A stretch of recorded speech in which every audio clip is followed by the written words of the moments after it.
Okay, so now that we have introduced the idea of a histogram and a stem and leaf plot, I still want to talk a little bit about some of the textbook expositions of especially histograms, and I will still talk a little bit about stem and leaf plots in the next video. So again, just to review, so the basic idea of a histogram is to translate quantitative data somehow into categories. So sometimes I like to say a histogram is a little bit like a column chart for categorical data, except that we use quantitative data. So, but in order to create those categories, we need to examine our data. We have to identify the minimum and the maximum, and then we need to split up that range from minimum to maximum into categories. So we have 5 bins, 6 bins, 3 bins, 1 bin, 2 bins. So that's a question that we need to ask. And one formula that is quite popular, but it's not a divine law, but often you see that is the 2 raised to the k rule. So let's say we have a data set with 25 observations. So now we have to, and let's say the data has a minimum and a maximum. And so now we have to ask the question, okay, 2 raised to the 1 is 2. So 2 is still less than 25. So we need to have more than 2 bins. So let's check out 2 raised to the 2. Well, that is 4. 4 is still less than 25. So we got to keep on going. 2 raised to the 3, that's 8. 8 is still less than 25. So we need to keep on going. So 2 raised to the 4 is now 16, still less than 25. And if we do 2 raised to the 5, so now we have 32, and 32 is now greater than 25, so we would take 5 bins. Okay, so if we have data where we have, for example, the minimum of our data is, let's say, a value of 20, and the maximum is, let's say, 50, then the range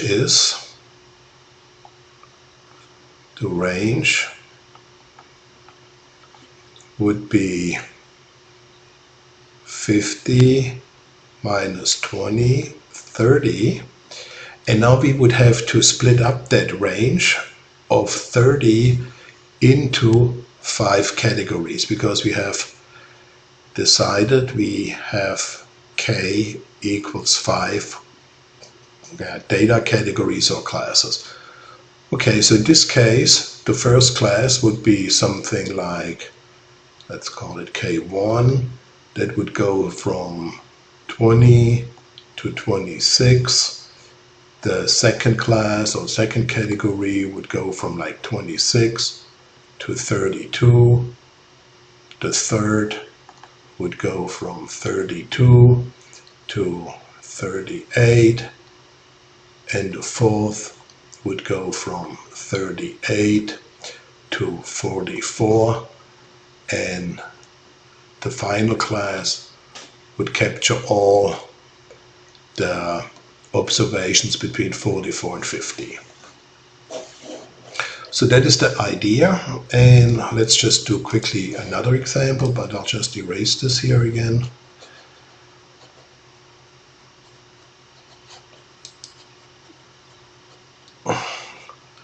But the idea should be clear, but now let's work on another example.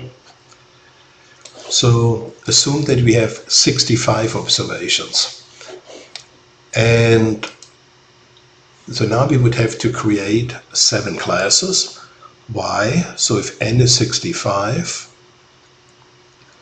then what would be n raised to the 6? So that would be You know, if you count it, you always double 2, 4, 8, 16, 32, 64. So 6 is still less than 65, so we will have to take 7 classes. So because n raised to the 7 is 128, and that's the first which is more than 65. So we have now 7 classes, and so now we have to decide, as I just showed you earlier in the previous example. So we take the maximum value in our data set minus the minimum value in our data set, and then we divide by the number of classes, and that gives us the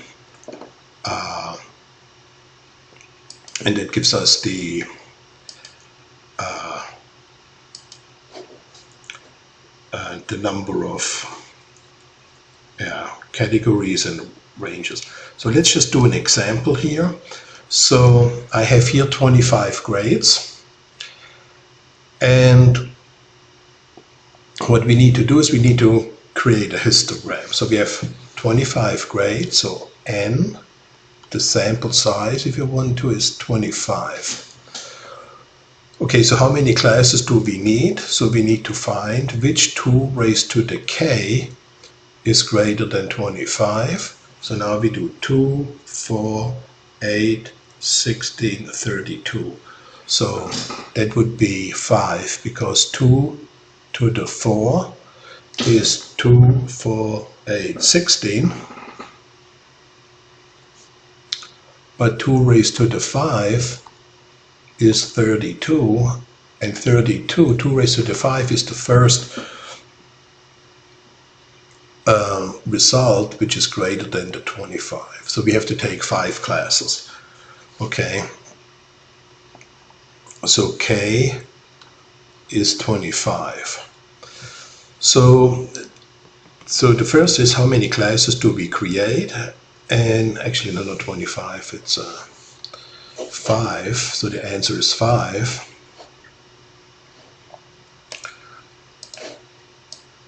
So we have 5 classes. And now we have to determine the class length. So for this purpose, we need to look at the class width. So the class width is determined by the formula max value minus the min value divided by k. We already determined k is 5, and the data is already sorted. So we do 100 minus 60, that's 40, divided by 5, that's 8. So we need to put each class into 8. And of course the classes need to be mutually exclusive. So the first class is x is less than, because the minimum is 60, we can say everything which is less than 68, 60 plus 8, that is the first class. So 68 less than. Then the next class starts with 68 and goes up all the way to 76. Then the next one starts at 76 and ends at 84. And the next one starts at 84 and ends underneath, below 92, and everything else, the remainder one, is greater than 92, or 92 to 100. Okay, so now we just need to determine the frequency. So how many observations do we have that are less than 68? So that's 1, 2, 3. So there's only 3. I don't think we have to do the tally marks, but that's 3. Then how many do we have between 68 and 76? Maybe I'll just put here. So the next one is 1, 2, 3, 4, 5. So now we have 1, 2, 3, 4, 5 that are between 68 and 76. So 1, 2, 3, 4, 5. Then how many do we have between 76 and 84? So 1, 2, 3, 4, 5, 6, 7, 8. Again, 1, 2, 3, 4, 5, 6, 7, 8.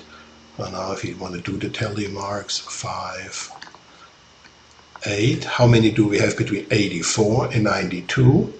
So that would be 1, 2, 3, 4, 5. So again, 5, 1, 2, 3, 4, 5.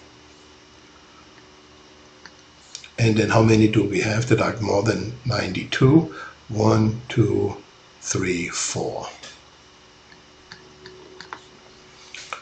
Okay, so now the total frequency needs to be equal to 25, and as I made a mistake, 3, 8, 16, 21, 25, so I didn't make a mistake.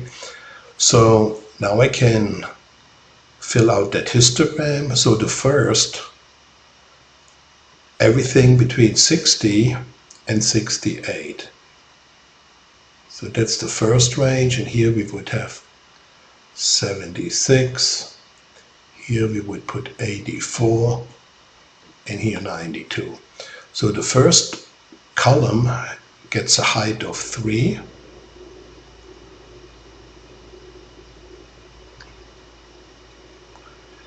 Then the next column gets a height of 5.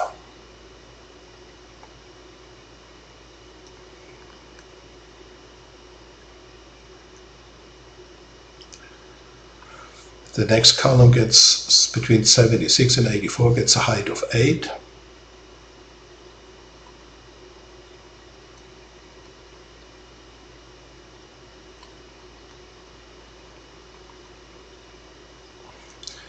Then the next column between 84 and 92, that's a height of 5.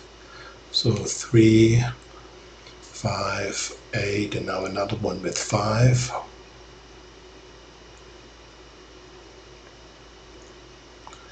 And the final one gets a height of 4.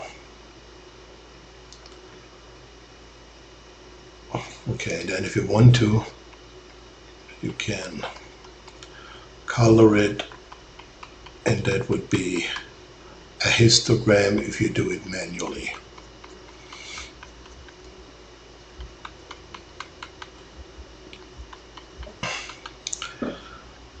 Okay, so what is very important now, I told you earlier that a histogram is a little bit like a column chart for quantitative data, but there is a difference. And so in a histogram,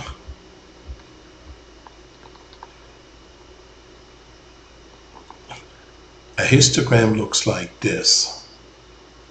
So we have here our columns.